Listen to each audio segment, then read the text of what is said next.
išmokysiu tave datyvo linksnių per šitiek sekundžių. Ir tai yra pati nemėgstamiausia dalis tikriausiai vokiečių kalboje, bet ją gali labai lengvai išmokti. Tai ką mes pirmiausia darom, mes vizualizuojam, Įsivaizduok žmogų, kuris stovi atvirom rankom. Tos atviros rankos, kodėl jos atviros, nes jos nori duoti. Kam mes duodam kažkam? Kam? Ne? Tada vienoje rankoje yra mašinėlė ir žaislas. Kitoje rankoje yra rožė. Rožė, Tai rankos yra atviros, nes jos duoda nuo žodžio datyv. Ir kam duoda kam, ne rankos duoda kam, nes datyvo klausimas yra kam. Kodėl viena rankoje yra mašinėlė ir žaislas? Tai dėl to, kad datyve der ir das, der yra vyriška giminė, o das yra, kaip aš sakau, vaikiška arba neutrali, ne? Tas der ir das keitėsi į diem, ne?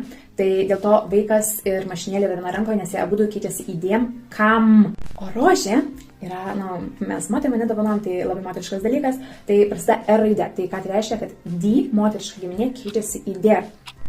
Komentaruose lauksiu, ar tau patiko šitą pamokėlę ir taip pat apačioje rasi vieną užduotį, tai labai linkiu ją išspręsti.